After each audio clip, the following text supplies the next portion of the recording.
Hello everyone. आज हम start करेंगे 11th physics chapter 1 units and dimensions. ठीक है, बहुत ही फंडामेंटल चैप्टर है बेटा। और आप ये मान के चलिए कि अगर हम यूनिट्स और डायमेंशन को बहुत अच्छे से नहीं समझ पाते हैं तो आप ये समझ लीजिए कि ये बहुत ही ज्यादा बुरा होगा हमारे लिए किसी भी कंपटीशन एग्जामिनेशन के लिए। ठीक है, क्योंकि बहुत सारे क्वेश्चंस ऐसे होते हैं जिनको आप डायरेक्टली यूनिट्स से ही सॉल्व कर सकते हो, डायमेंशन से ही सॉल्व कर सकते हो। ठीक है, तो ये सब चीजें हमें आना चाहिए, बहुत अच्छे से आना चाहिए। यूनिट्स क्या है, डायमेंशंस क्या है, इन सबसे पहले इनकी रिक्वायरमेंट क्या है। सबसे पहले हमें क्या समझना है कि हमें इसकी रिक्वायरमेंट क्या है, हमें सबसे पहले ये समझना है। अब देखिए, अगर आप बात करें तो आप डेली यूजेस के अंदर बहुत सारे वर्ड्स यूज करते हैं और वो वर्ड्स जो है वो फिजिकल क्वांटिटी के हैं। वो किसके वर्ड्स हैं? वो फिजिकल क्वांटिटी के हैं। जैसे आपने कहा सर ये एक पेन है, ये क्या है? एक पेन है जिसका लेंथ, मैंने बोला, आपने बोला कि सर इसका जो पेन, इस ये जो पेन है इसका जो लेंथ है वो कितना है? हाफ फीट है। तो आपको कैसे पता लगा ये हाफ फीट है? या आपको कैसे पता लगा कि ये 20 सेंटीमीटर है? या आपको कैसे पता लगा कि ये हाफ किलोमीटर है? आपको कोई भी फिजिकल क्वांटिटी, कोई भी क्वांटिटी की अगर बात करें, क्वांटिटी का मतलब क्या है? Mathematical expressions. क्या है? Number systems. क्या है उसका मतलब? नंबर्स है। क्वांटिटी मतलब मेजरेबल थिंग्स। क्वांटिटी का मतलब क्या है? Measurable things. मेजरेबल का मतलब क्या है? जिसका मेजरमेंट हो सके। मेजरमेंट हो सकेगा क्या मतलब है? ऐसी चीजें जिनके लिए हमारे पास इंस्ट्रूमेंट्स अवेलेबल हैं, उनको हम लोग क्या बोलते हैं? उनको बोलते हैं मेजरेबल क्वांटिटीज। उसको हम लोग क्या बोलते हैं? Measurable quantities. मतलब क्वांटिटीज तो बहुत सारी तरह की हो सकती हैं, मेजरेबल भी हो सकती है, नॉन मेजरेबल भी हो सकती है। तो हमें इसके बारे में तो बहुत सारी इंफॉर्मेशन गैदर करनी पड़ेगी। ठीक है, तो जैसे आप सिंपल एग्जांपल ले रहे हो, आपने बोला कि सर मेरा वेट जो है वो कितना है? 60 kg है। आपको कैसे पता लगा?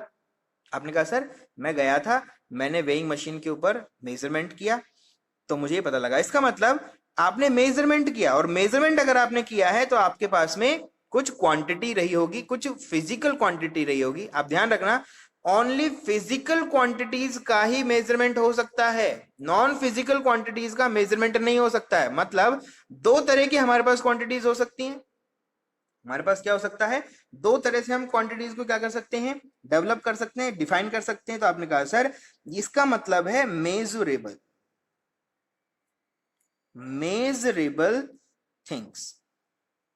ये क्या है? मेजरेबल थिंग्स है। बहुत सारी चीजें हो सकती हैं मेजरेबल। ठीक है, अब मेजरेबल के अंदर आपका 1 2 3 4 हो सकता है, कुछ भी वैल्यूज हो सकता है। ठीक है, नॉमेनक्लेचर हो सकता है, कुछ भी हो सकता है। तो आपने कहा सर मेरे पास दो तरह का फिजिकल पॉइंट, मेरे पास दो तरह का क्वांटिटीज है। पहला आपने कहा सर मेरे पास पहला होता है एक फिजिकल क्वांटिटी। पहला मेरे पास में क्या होता है? एक फिजिकल क्वांटिटी। ठीक है, और दूसरा आपने कहा सर दूसरा होता है मेरे पास में नॉन फिजिकल। दूसरा क्या हो जाएगा? Non physical quantity. अब आप अच्छे से समझ सकते हो कि किस तरह से इनका डिफरेंस आएगा। आप इससे बहुत अच्छे से आप समझ, फिजिकल क्वांटिटीज वो क्वांटिटीज है बेटा जिनका हमारे पास में मेजरमेंट, मेजरमेंट कैसा हो? पॉसिबल हो। मेजरमेंट क्या रहेगा इनका? पॉसिबल होगा। मतलब they have devices to measure, they have devices to measure. ठीक है, तो अगर आपसे कोई पूछता है फिजिकल क्वांटिटीज क्या है, तो आप बोलोगे these quantities can be measured by some kind of devices. जैसे आपने कहा सर एग्जाम्पल अगर देखा जाए, तो आपने कहा सर एग्जाम्पल में तो बहुत आसान है। जैसे किसी का हाइट है, किसी का लेंथ है, किसी का विड्थ है, किसी का ब्रिड्थ है, ठीक है, किसी का वेट है। तो आप बोल सकते हो, आप निकाल सकते हो सर, किसी का मास ले सकते हो, किसी का हमारे पास में लेंथ हो सकता है, किसी का हम स्पीड कैलकुलेट कर सकते हैं। ये सब चीजें हम कैलकुलेट कर सकते हैं, इनके लिए हमारे पास डिवाइसेस अवेलेबल हैं। क्लियर है? अब बात आता है नॉन फिजिकल क्वांटिटी क्या होता है? ऐसी क्वांटिटीज जिनको आप लोग कैलकुलेट नहीं कर सकते। ठीक है, तो सिंपल सी बात हो जाएगी, these can not be measured. कितना हो जाएगा? Can not be measured. ठीक है, ये मेजरमेंट नहीं हो सकता। आपने कहा सर कैसे पता लगेगा, कैसे होगा? बिल्कुल आसान सी चीजें हैं यार। आपने बोला सर मैं एक रूम में रहता हूं, ठीक है, तो रूम का कैसा रूम है वो आपको बताना पड़ेगा ना, मेजरमेंट उसका नहीं है। रूम क्या मेजरमेंट हो सकता है, जैसे आपने कहा सर एक बस, आपने क्या कहा, एक बस है।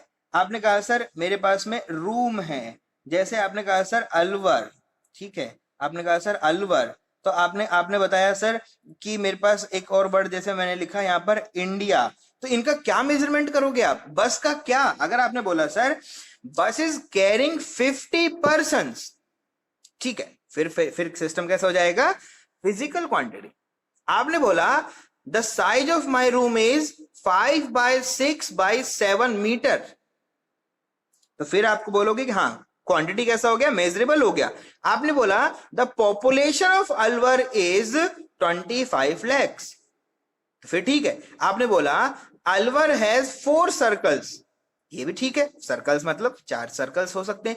आपने कहा सर अलवर हैज 2 फोर्ट्स, ये भी ठीक बात है, ये भी ठीक बात है। तो क्वांटिटी होनी चाहिए, मेजरमेंट होना चाहिए, ठीक है, तभी उसको आप फिजिकल क्वांटिटी में, मतलब आपको हर किसी चीज को कन्वर्ट किस में करना पड़ेगा, फिजिकल क्वांटिटी में कन्वर्ट करना पड़ेगा। सिंपल है, समझ रहे हो आप, देखो सिंपल, आपने बोला बस है, रूम है, अलवर है, इंडिया है, तो इनका किसी तरह का कोई सिग्निफिकेंस तो आपको देखने को मिलेगा नहीं, ठीक है। बस का क्या, तो आपको बताना पड़ेगा बस का किस चीज के बारे में बात कर रहे हो। मैं आपसे बोलूंगा, आपने कहा सर मैं बस से आया, तो मुझे आपसे पूछना पड़ेगा कि कहां से आए, ठीक है, आपको बताना पड़ेगा कि हाँ ठीक है मैं दिल्ली से अलवर आया, या दिल्ली से मैं मुंबई चला गया बस से, जो भी होगा आपको बताना पड़ेगा। क्योंकि हर चीजें हम जब बातें करते हैं तो नॉन फिजिकल क्वांटिटीज को हम लोग इस तरह से मेजरमेंट नहीं कर सकते। हम जब भी यूज करते हैं तो फिजिकल क्वांटिटीज को ही हम लोग हमेशा यूज करते हैं। तो बहुत आसान से शब्दों में आप समझ सकते हो, मेजरेबल जो भी चीजें होती हैं वो सारी की सारी क्या होती हैं, फिजिकल, जिसको हम आसानी से अंडरस्टैंड कर सकते हैं वो सारी क्या होती हैं,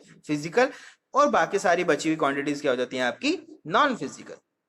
क्लियर है, तो आपको हर चीज डिफाइन करना पड़ेगा, बस के बारे में इंफॉर्मेशन देना पड़ेगा, मतलब इंफॉर्मेटिव, ये एक चलो में क्या हो गया आपकी इंफॉर्मेटिव क्वांटिटीज हैं, ये क्या है आपकी इंफॉर्मेटिव क्वांटिटीज है, ये क्या है नॉन इंफॉर्मेटिव क्वांटिटीज है। मतलब सिर्फ रूम बोलने से कुछ नहीं होगा, ठीक है। आपने बोला कि माई हाउस हैज 3 रूम्स, अब ये ठीक है, 3 रूम्स किस साइज के, ठीक है, तो 3 तो हो गया कि रूम्स का क्वांटिटी तो 3 है, तो रूम का क्वालिटी क्या है, क्वालिटी क्या है उसका वो बताना पड़ेगा। तो इस तरह से आप इसकी बातें कर सकते हो। इन फर्दर अगर हम आगे मूव करते हैं, ठीक है, जैसा हम ना बिल्डिंग कुछ भी बोल सकते हो, रोड है तो रोड कैसा रोड है वो सब आपको बताना पड़ता है, ठीक है।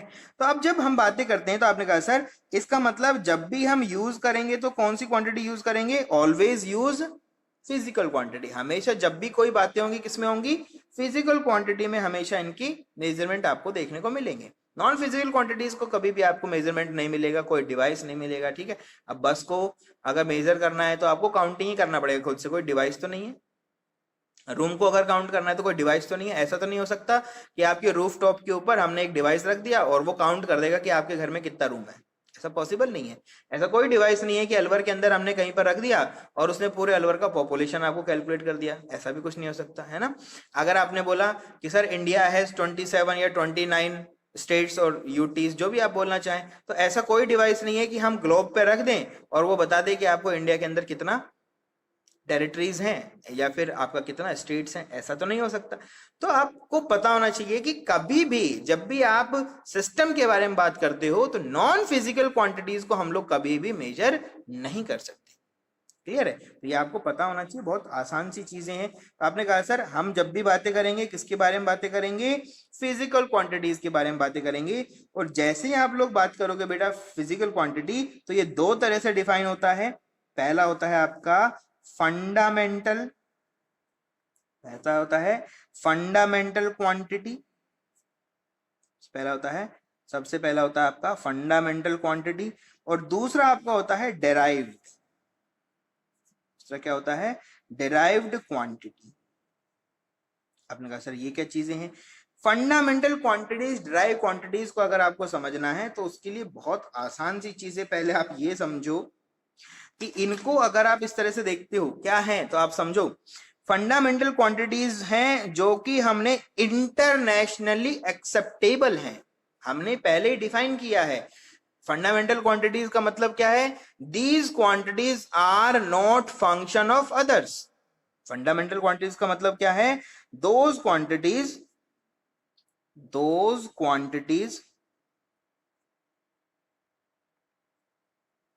not function of function or depend not depend on some other quantities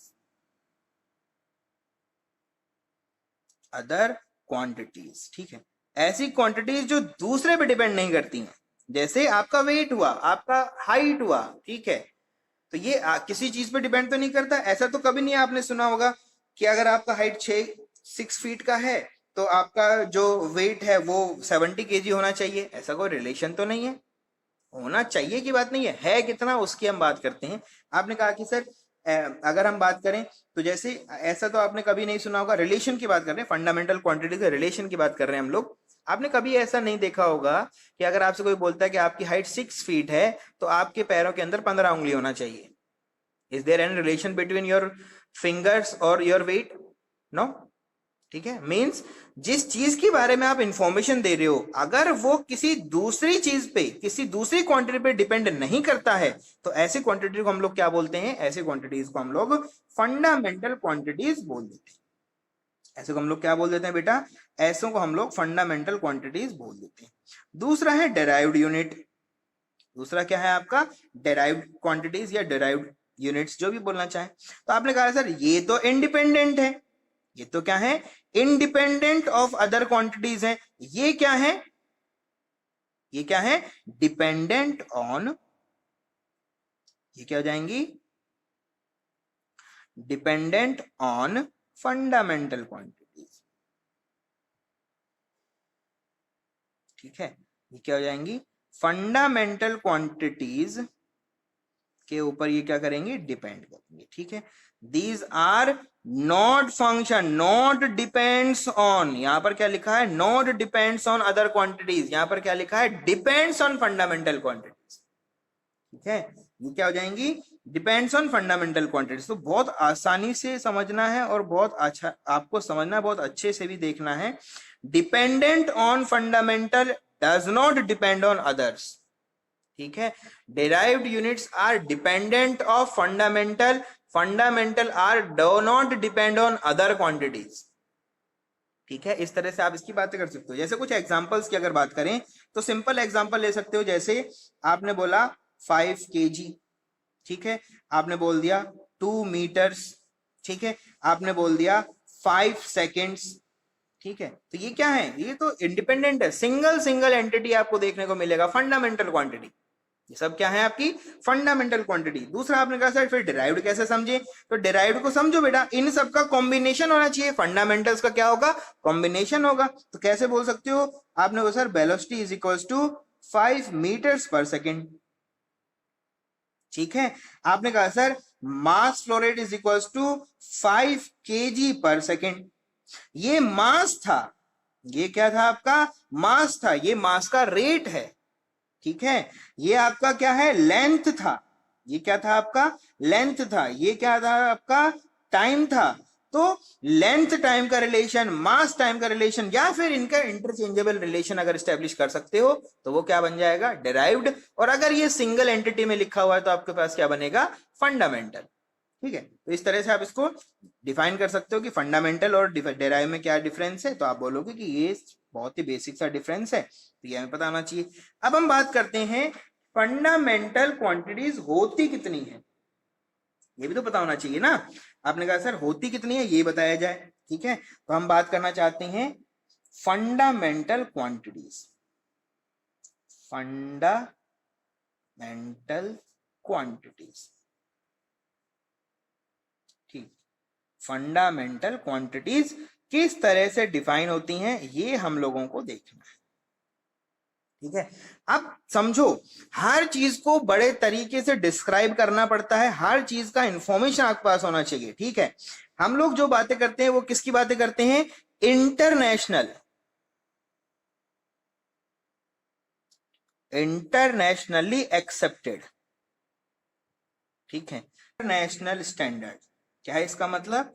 इसका मतलब है इंटरनेशनल, इंटरनेशनल, ये क्या है, इंटरनेशनल सिस्टम। ठीक है, ये क्या है आपका इंटरनेशनल सिस्टम होता है। और आप देखोगे तो हर चीज को आपको इंटरनेशनल में ही कन्वर्ट करना है। तो चलो फंडामेंटल क्वांटिटीज की तरफ बढ़ते हैं हम लोग, ये तो बहुत छोटी बातें हैं। क्वांटिटीज होती क्या है, सबसे पहले तो हम बात करेंगे क्वांटिटीज। तो सबसे पहले आपके पास आ जाएगा बेटा, सबसे पहला है मेरे पास में लेंथ, दूसरा है मेरे पास में मास, तीसरा है मेरे पास में बेटा जी टाइम। ठीक है, फिर आता है मेरे पास में टेम्परेचर, फिर मेरे पास क्या आता है टेम्परेचर, फिर आता है मेरे पास में इलेक्ट्रिक करंट, इलेक्ट्रिक करंट मेरे पास रहेगा। ठीक है, इसके बाद अगर आप बात करें तो मेरे पास होता है इंटेंसिटी ऑफ लाइट। क्या होता है, इंटेंसिटी ऑफ लाइट, क्या हो जाएगा इंटेंसिटी ऑफ लाइट।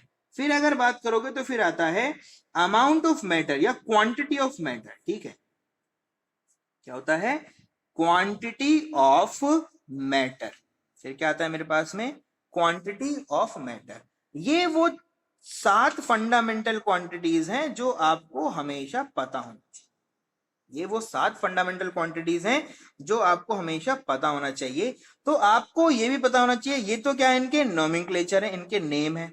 ठीक है, अब बात आती है कि इनका सिंबल क्या होगा। किसकी बात करते हैं हम लोग, सिंबल के बारे में बात करते हैं। तो जब भी आप लेंथ की बात करोगे तो ये हमेशा किस में होगा, मीटर्स के अंदर। ठीक है, सिंबल, सिंबल एंड मेजरमेंट,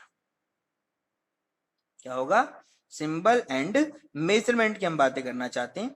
तो बेटा जब भी लेंथ की बात करोगे तो लेंथ हमेशा किस में होगा, मीटर्स में होगा। मास के बारे में जब आप बात करोगे तो ये हमेशा किस में होगा, किलोग्राम में। कैसे लिखा जाता है, किलोग्राम्स। ठीक है, ये क्या है किलोग्राम्स, ये है मीटर्स। ठीक है, फिर टाइम की अगर बात करोगे तो ये लिखा जाता है हमेशा सेकंड के अंदर। ठीक है, और सेकंड को लिखते कैसे हैं, एस से, ऐसे मीटर को किससे लिखते हैं, एम से। ठीक है, टेम्परेचर हमेशा किस में होगा, टेम्परेचर ध्यान रखना टेम्परेचर डिग्री सेंटीग्रेड में नहीं होता, किस में होता है, केल्विन। किस में होता है, केल्विन के अंदर हमेशा टेम्परेचर होता है। और इसको रिप्रेजेंट करते हैं के से, या आप रिप्रेजेंट करते हो किससे, थीटा से। दोनों में से कुछ भी ले सकते हो, दोनों ही एक्सेप्टेबल है, दोनों ही आपको देखने को मिलेगा। करंट की बात करोगे तो करंट हमेशा किसमें होता है, एम्पियर। किसमें होता है, एम्पियर। और रिप्रेजेंट कैसे करते हो, आई से भी रिप्रेजेंट करते हैं, कुछ जगह पर इसको ए से भी रिप्रेजेंट करते हैं। ठीक है, दोनों से आप लोग देख सकते हो, दोनों सिंबल ही एक्सेप्टेबल होते हैं। इंटेंसिटी ऑफ लाइट का मतलब क्या है, अमाउंट ऑफ लाइट कितना एक सोर्स लिबरेट करता है, उसको हम लोग क्या बोलते हैं, इंटेंसिटी ऑफ लाइट के नाम जानते हैं। ठीक है, इसको बोलते क्या है, ये इसका जो यूनिट है, इसका जो यूनिट है वो क्या है, कैंडला। ठीक है, यूनिट तो कैंडला है, लेकिन इसको लिखते कैसे हैं, ल्यूमिनस। ये क्या चीज है, ल्यूमिनस। इसको बोलते क्या है, कैंडला।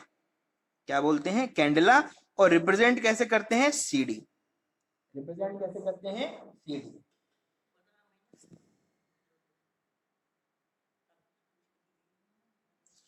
चलो नेक्स्ट की बात करते हैं, क्वांटिटी ऑफ मैटर। क्वांटिटी, आपने कहा सर अभी तो मास की बातें की हमने, हमने अभी तो मास की बातें की, तो मास की बात तो अब कर दी, कोई बात नहीं। बात आती है क्वांटिटी ऑफ मैटर की। अगर आप बात करना चाहते हो तो क्वांटिटी ऑफ मैटर को हमेशा बोलते हैं मोल। ये किसमें होता है बेटा, ये हमेशा किसमें होगा, मोल। ठीक है, अमाउंट ऑफ मैटर किसमें होता है, मोल में। और रिप्रेजेंट करते हैं स्मॉल एन। किससे रिप्रेजेंट करते हैं इसको, स्मॉल एन से इसको हम लोग रिप्रेजेंट करते हैं। ठीक है, तो ये कुछ फंडामेंटल चीजें हैं जो आपको समझना है।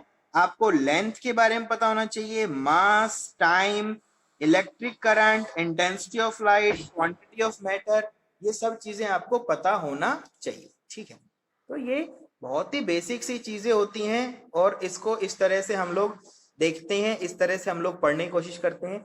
तो 7 तरह का एक फंडामेंटल हमारे पास में सिस्टम होता है, इंटरनेशनली एक्सेप्टेड सिस्टम होता है, जिसमें ये 7 यूनिट्स को सबने माना है कि हाँ इसके अलावा कुछ और नहीं है। फंडामेंटल यूनिट्स में इसके अलावा कुछ और नहीं है। बाकी अगर देखोगे तो कुछ भी अगर आपको देखना है, कुछ भी आपको मेजरमेंट करना है, तो इनकी हेल्प से आप लोग कर सकते हो। इनकी हेल्प से आप बाकी सारे मेजरमेंट कर सकते हो, कभी इसमें कोई प्रॉब्लम नहीं होगा। ठीक है, तो री लॉगिन करें आप लोग प्लीज, री लॉगिन करें।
फंडामेंटल क्वांटिटीज को हम लोग डिस्कस कर रहे हैं। इंटरनेशनली एक्सेप्टेबल है, एसआई से इसको रिप्रेजेंट करते हैं। ठीक है, बहुत सारे सिस्टम होते हैं, एसआई की हम अगर बात करते हैं तो इंटरनेशनल सिस्टम इसको हम लोग बोलते हैं। ठीक है, तो हम लोग यहाँ पर पता लगाते हैं इनका नोमेनक्लेचर, और फिर इनकी बात करते हैं सिंबल्स और उनके मेजरमेंट यूनिट्स। ठीक है, इसकी बात करते हैं सिंबल्स और मेजरमेंट यूनिट्स की हम बातें करते हैं। ठीक है, तो यूनिट्स, मेजरमेंट यूनिट्स की हम बातें कर रहे हैं। तो हमारे पास 7 तरह का यूनिट है मेरे पास में। पहला है लेंथ, दूसरा है मास, तीसरा है टाइम, चौथा है टेम्परेचर, पांचवा है इलेक्ट्रिक करंट, छठा है इंटेंसिटी ऑफ लाइट, और सेवंथ है हमारे पास में क्वांटिटी ऑफ मैटर। ठीक है, लेंथ हमेशा मीटर्स में रहेगा, मास हमेशा केजीज में लेके चलना है, टाइम हमेशा सेकेंड्स में होना चाहिए, टेम्परेचर हमेशा केल्विन में आपको रखना है, करंट हमेशा एम्पियर्स में रिप्रेजेंट होगा, इंटेंसिटी ऑफ लाइट ल्यूमिनस बोली जाती है या कैंडला उसको हम लोग बोलते हैं, सीडी से रिप्रेजेंट करते हैं, क्वांटिटी ऑफ मैटर जिसको हम लोग मोल बोलते हैं, इससे हम लोग उसका रिप्रेजेंटेशन करते हैं। ठीक है, तो मोल आपने पढ़ा भी होगा, केमिस्ट्री में हम लोग बोलते हैं 1 मोल, 2 मोल, 5 मोल, 20 मोल, जो भी आपका वैल्यूज रहता है, इस तरह से उसको हम लोग डेवलप कर सकते हैं, कोई प्रॉब्लम नहीं। तो ये तो हमारी फंडामेंटल क्वांटिटीज हैं। 7 तरह का फंडामेंटल क्वांटिटीज हमारे पास में अवेलेबल है। ठीक है, अब हम बात करते हैं कि आपका डिराइव्ड यूनिट क्या है। क्या बात करते हैं हम लोग, नेक्स्ट है आपके पास में कि इसका डिराइव्ड यूनिट क्या है। ठीक है, चलो फंडामेंटल क्वांटिटीज हो गया। अब हम बातें करते हैं डेराइव्ड यूनिट। किसकी बात करें, डिराइव्ड क्वांटिटी बात करते हैं, डिराइव्ड क्वांटिटी की हम बातें करते हैं। तो डिराइव्ड क्वांटिटी का मतलब क्या है, आपने कहा सर डिराइव्ड क्वांटिटीज जो होती हैं these are functions of fundamental quantities. तो आपने कहा sir derived quantities are function of fundamental quantities. क्या है, derived quantities are function of fundamental quantities. इसका मतलब क्या है, इसका मतलब है डिराइव्ड क्वांटिटीज आर, क्या बोला जाता है, derived quantities are depends on fundamental, क्या होता है, फंडामेंटल क्वांटिटीज। ठीक है, क्या होता है, फंडामेंटल क्वांटिटीज के ऊपर ये क्या करती हैं, डिपेंड करती हैं। मतलब क्या है, उन सब का कुछ ना कुछ हमारे पास में समेशन रहेगा। क्या रहेगा उनका, उनके लिए हम लोग बातें करते हैं। ठीक है, तो फंडामेंटल क्वांटिटीज के ऊपर जो डिपेंड करेंगे वो क्या हो जाएंगे आपके पास में, डेराइव्ड क्वांटिटीज हो जाएंगी। जैसे कुछ एग्जांपल्स हम लोग लेके चल सकते हैं। जैसे हमने बोला वेलोसिटी, हमने क्या बोला, हमने बोला वेलोसिटी, हमने बोला दूसरा हम लोग जानते हैं which is known as acceleration. हमने बोला सर चलो बात कर लेते हैं फोर्स, और कुछ वैल्यू ले लेते हैं जैसे मोमेंटम, क्या ले लिया हमने, मोमेंटम। ठीक है, और हम लोग कुछ वैल्यूज ले सकते हैं जैसे हम लोग बात कर लेते हैं पावर। ठीक है, क्या बात करते हैं, पावर, या हम लोग बात कर लेते हैं वर्क डन। ठीक है, ये कुछ छोटी छोटी वैल्यूज हैं जो कि हम लोग डेराइव्ड यूनिट में कुछ भी ले सकते हो, आप चाहें तो कुछ भी वैल्यूज आप डेराइव कर सकते हो, वो प्रॉब्लम नहीं है। तो इसी तरह से आपको ये सब देखना पड़ता है। तो देखो जरा, आपने कहा सर वेलोसिटी, वेलोसिटी क्या होता है? आपने कहा सर वेलोसिटी होता है डिस्प्लेसमेंट, क्या होता है? Displacement divide by time. Displacement का मतलब यही तो सर जी लेंथ होता है, इसी को क्या बोलते हो बेटा? यही तो लेंथ है, लेंथ डिवाइड बाय टाइम। और लेंथ किस में होती है? मीटर्स में। और टाइम किस में होता है? सेकंड्स में। समझ रहे हो चीजों को? लेंथ किस में होती है? मीटर्स में। टाइम किस में होता है? सेकंड्स में। मतलब वेलोसिटी को अगर रिप्रेजेंट करना पड़ेगा तो किस में रिप्रेजेंट करोगे? मीटर्स पर सेकंड्स। ठीक है, तो ये हम लोग बोलते क्या है? This is known as unit. Representation को हम लोग क्या बोलते हैं? यूनिट बोलते हैं। ठीक है, यूनिट का मतलब क्या है? रिप्रेजेंटेशन ऑफ ए क्वांटिटी को हम लोग क्या बोलते हैं? यूनिट्स बोलते हैं। ठीक है, एक्सेलरेशन आपने कहा सर ये होता है वेलोसिटी डिवाइड बाय टाइम। ये क्या होता है? Velocity divide by time. Rate of change of velocity होता है ना, सिंपल है। Rate of change of velocity, ये क्या होता है? Rate of change of displacement. ठीक है, तो उस तरह से लिखते हैं। तो वेलोसिटी आपका क्या बन जाएगा? वेलोसिटी तो आपने कहा सर वेलोसिटी होता है लेंथ डिवाइड बाय टाइम। क्या होता है? Length divide by time multiply by 1 divide by time. इसका मतलब आपने कहा सर मीटर पर second multiply by 1 by second, और ये बन गया आपका बेटा मीटर्स पर सेकंड स्क्वायर। क्या बन गया? मीटर्स पर सेकंड स्क्वायर। नेक्स्ट है फोर्स। तो आपने कहा सर फोर्स जो होता है वो होता है rate of change of momentum. क्या लिखते हो इसको आप? आपने कहा सर ये लिखते हैं डी टी एम वी। क्या लिखते हैं? D divide by t m v, rate of change of momentum. यही पढ़ा है ना, force rate of change of momentum. तो आपने कहा सर इसका मतलब तो ये हम लोगों ने जो पढ़ा है वो होता है m इंटू ए। कितना होता है? m into a. इसका मतलब क्या हो गया? ये हो गया sir ji mass multiply by acceleration. और मास किस में होता है? केजी में। और एक्सेलरेशन किस में होता है? मीटर्स पर सेकंड स्क्वायर में होता है, मीटर्स पर सेकंड स्क्वायर में। और इसी चीज को हम लोग क्या बोलते हैं बेटा? न्यूटन्स। इसी को हम लोग क्या बोलते हैं? न्यूटन्स। ठीक है, फोर्स हमेशा किस में होता है? न्यूटन्स में होता है। तो मतलब न्यूटन जहां पे लिखा है उसका मतलब वहां पर ये चीजें हैं। ठीक है, न्यूटन जहां भी रिप्रेजेंट किया गया है उसका मतलब ये सब के सब अगर मिल जाए, मतलब केजी इंटू मीटर पर सेकंड को हम लोग क्या लिख देते हैं? न्यूटन से रिप्रेजेंट कर देते हैं। नेक्स्ट है मोमेंटम। आपने कहा सर मोमेंटम जो होता है वो होता है एम मल्टीप्लाई बाय वी। क्या होता है? m मल्टीप्लाई बाय v को हम लोग मोमेंटम बोलते हैं। ठीक है, अगर मोमेंटम बोलते हो तो m का मतलब क्या है? ये होता है भैया मास।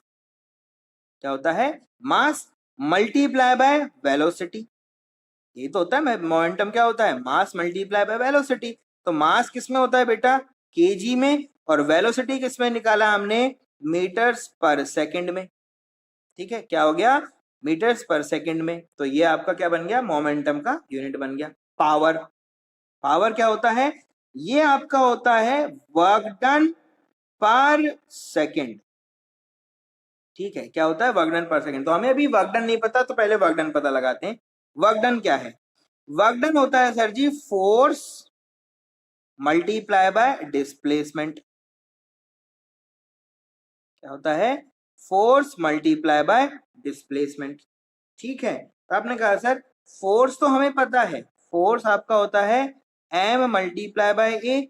और डिस्प्लेसमेंट कितना हो जाएगा? लेंथ, जो भी टी लेंथ जो बोलना चाहो बोल सकते हो आप, कोई प्रॉब्लम नहीं है। तो आपने कहा सर इसको लिखना है, इसको क्या करना है? लिखना है। तो बेटा जी इसको अगर लिखना चाहते हो तो आपने कहा सर ये हो गया केजी इंटू मीटर्स पर सेकंड स्क्वायर। ये तो हो गया आपका फोर्स का वैल्यू। ठीक है, एम ए का वैल्यू तो ये हो गया। और डिस्टेंस को कैसे लिखते हैं? मीटर्स। कितना बना मेरे पास में? इस चीज को रिप्रेजेंट करते हैं न्यूटन और इसको लिखते हैं मीटर्स। और बेटा न्यूटन मीटर्स को ही आगे जाके आप लोग क्या बोलने लगोगे?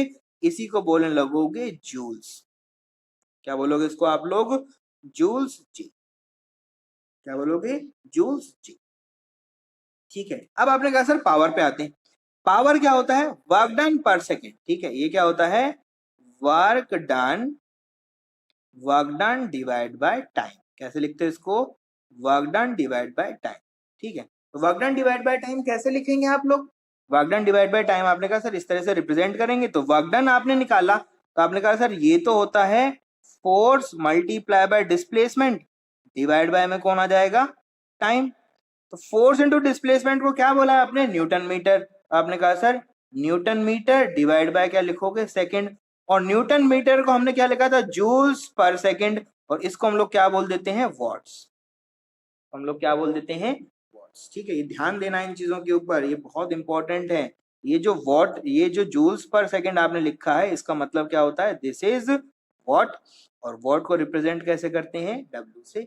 ये जो जूल है इसको रिप्रेजेंट कैसे करते हैं? जे से, ठीक है। यहां से डेराइव्ड यूनिट आ गया, एक से दूसरे, दूसरे से तीसरा, हमने बहुत सारे फंडामेंटल को एक के ऊपर एक के ऊपर एक इंपोज करना शुरू किया और हमारे पास में कुछ इस तरह से सिस्टम हमारा जनरेट होगा। मतलब क्वेश्चन जैसे आएगा हम लोग उनको सबको किसमें कन्वर्ट कर लेंगे? उनकी फंडामेंटल यूनिट में, और उनका जो कॉम्बिनेशन होगा उससे कोई ना कोई डेराइव यूनिट हमारे पास बन जाएगा। ये हम लोगों ने कोशिश की एक, ठीक है। जब इस चीज के ऊपर हम लोग आते हैं कि डेराइव यूनिट हम समझ आते हैं, तब हम लोग कुछ बातें करते हैं सप्लीमेंट्री यूनिट्स। इसकी बातें करते हैं हम लोग सप्लीमेंट्री यूनिट्स, ठीक। सप्लीमेंट्री यूनिट्स या सप्लीमेंट्री क्वांटिटीज भी बोल सकते हैं इसको आप, ठीक है। सप्लीमेंट्री क्वांटिटी आपने कहा सर अभी तो आपने बोला था दो ही होती हैं, अभी आप बोल रहे हो कि सप्लीमेंट्री भी आ गया है, ये क्या चीज है? सप्लीमेंट्री का मतलब क्या है वो देखो आप। सप्लीमेंट्री क्वांटिटीज वो क्वांटिटीज हैं जो होती फंडामेंटल क्वांटिटीज हैं, लेकिन उन 7 के अंदर ये इनको काउंट नहीं करते। 7 फंडामेंटल क्वांटिटीज में इसको हम लोग काउंट नहीं करते। क्यों नहीं करते? क्योंकि देखो यार, क्यों नहीं करते वो आप समझ जाएंगे अभी। कौन कौन है वो समझो। इसमें सबसे पहला तो आता है प्लेन एंगल। क्या होता है आपका? ये होता है आपका प्लेन एंगल। और दूसरा मेरे पास में आता है एक सॉलिड एंगल। क्या क्या आता है मेरे पास में? पहला तो आता है प्लेन एंगल, और दूसरा मेरे पास जो आता है वो क्या है? Solid angle. अब आप एक चीज बताओ, प्लेन एंगल की अगर बात करें, प्लेन एंगल को अगर आप देखें तो किस तरह से ये होता है आप समझिए। मैंने बोला कि ठीक है, कोई दो पॉइंट्स हैं उनके बीच का एंगल डिफरेंस हमें पता लगाना है। तो आपने कहा सर ये रहा, ये एंगल है और एंगल कितना है? थीटा, ठीक है। और ये जो डिस्टेंस है ये कितनी है? आपने बोल दिया ये डिस्टेंस आर है, ये डिस्टेंस भी आर है, डेफिनेट से तभी एंगल आएगा। तो ये क्या हो जाएगा? ये आपका एंगल चला है, ये क्या आपका एंगल का मेजरमेंट होना है। तो कैसे करोगे इस एंगल का मेजरमेंट? यार डेफिनेट सी बात है, ये जो ये डिस्टेंस ट्रेवल किया है, ये आपने क्या ट्रेवल किया है? डिस्टेंस ट्रेवल किया है। लेकिन किसी किसमें ये प्लेन एंगल आपने जो डिस्टेंस ट्रेवल किया है वो लीनियर नहीं था, वो कैसा था? एंगुलर था। बस इतना तो फर्क पड़ा, इतना सा तो फर्क आया ना। तो आपको दोनों चीजें ही पता होनी चाहिए कि किस तरह से इसकी हम बातें करते हैं, ठीक है। तो एंगुलर, इससे होता क्या है? एंगुलर डिस्प्लेसमेंट हमें देखने को मिलता है, ठीक है। तो डिस्प्लेसमेंट तो लेंथ होती है, और लेंथ हमने किस में लिया है? मीटर्स में लिया है। तो इसका मतलब बाकी चीजों को भी हमें अगर काउंट करना पड़ता है, तो आप लोगों ने देखा भी होगा, आपने ये आर होता है, अगर ये थीटा होता है तो ये क्या होता है? Angular displacement. ये क्या होता है? एंगुलर डिस्प्लेसमेंट होता है, ठीक है। इसको हम लोग क्या बोलते हैं? Angular displacement. क्या होता है ये? Angular displacement. और इस एंगुलर डिस्प्लेसमेंट को हम लोग बोलते क्या है बेटा? आर्क। इसी को हम लोग क्या बोलते हैं? आर्क, ठीक है। ये तो आपको पता है, सिंपल सी बातें हैं। तो आप देखो, आर थीटा और आर्क, आर थीटा और आर में क्या रिलेशन होता है?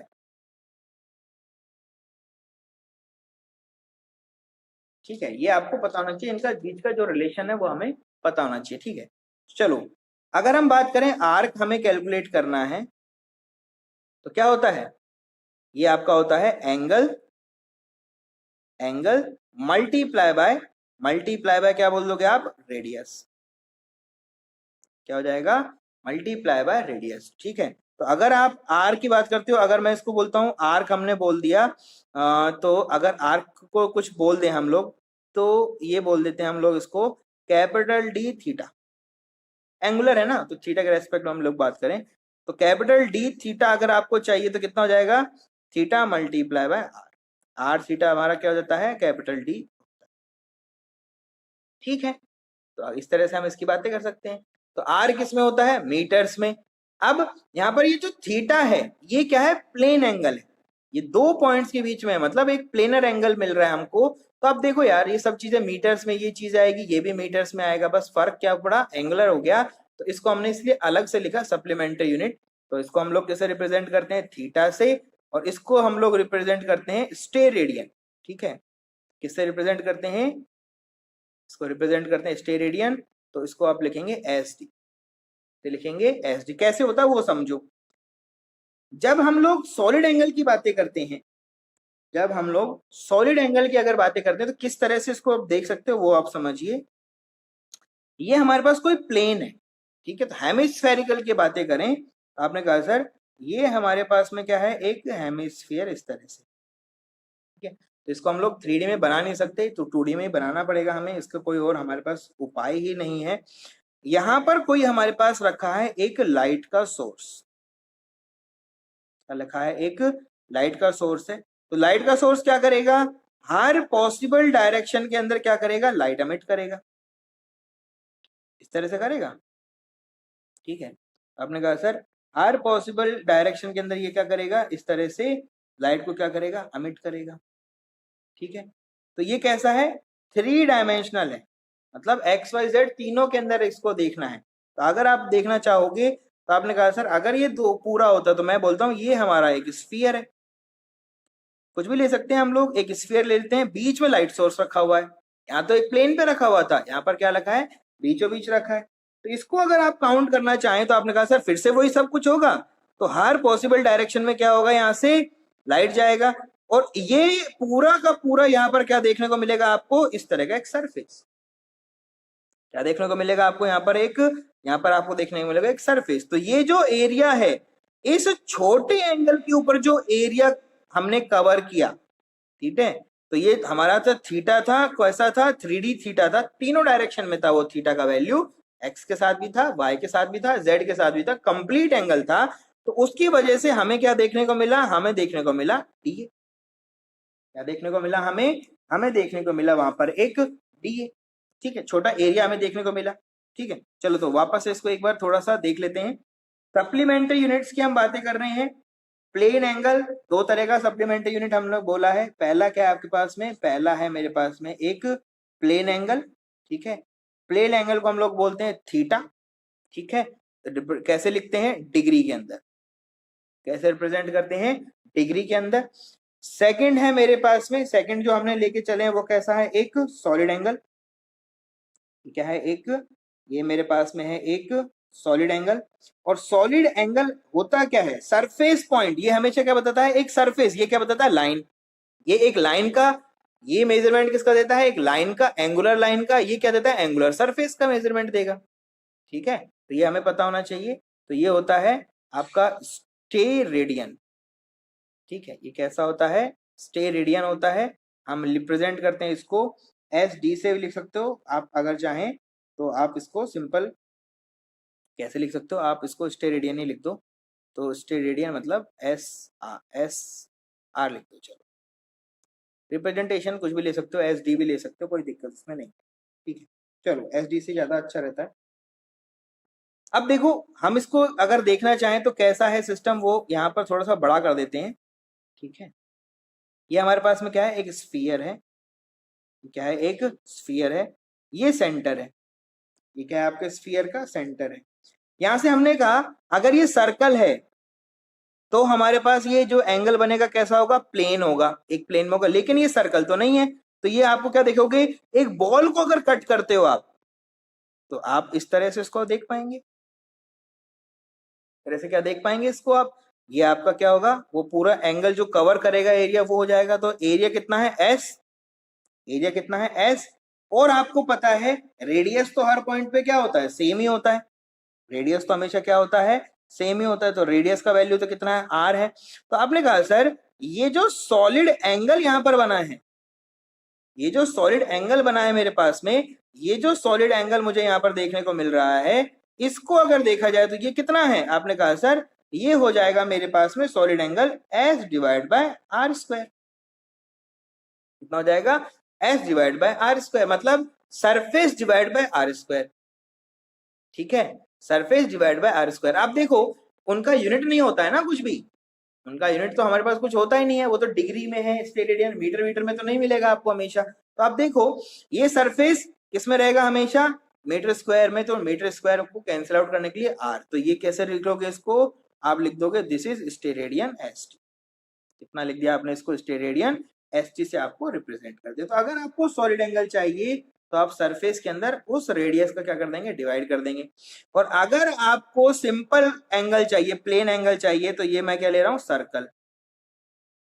क्या है मेरे पास में, एक सर्कल। ठीक है, सर्कल में अगर आपको चाहिए तो आपने कहा सर ये तो रेडियस आर होता है, ठीक है, वो क्या है, रेडियस आर वैल्यू है। तो अगर आपको ये एंगल चाहिए, जैसे मैं यहाँ पर इसको बना देता हूं, अगर आपको ये एंगल चाहिए थीटा, तो थीटा सिंपल कितना हो जाएगा, ठीक है, सिंपल कितना हो जाएगा, ये जो डिस्टेंस है, ये वाला डिस्टेंस, ठीक है, ये जो डिस्टेंस है दिस इज आर्क, क्या है, आर्क। तो थीटा इक्वल टू सिंपल क्या हो जाएगा, ये सिंपल हो जाएगा आर्क डिवाइड बाय रेडियस।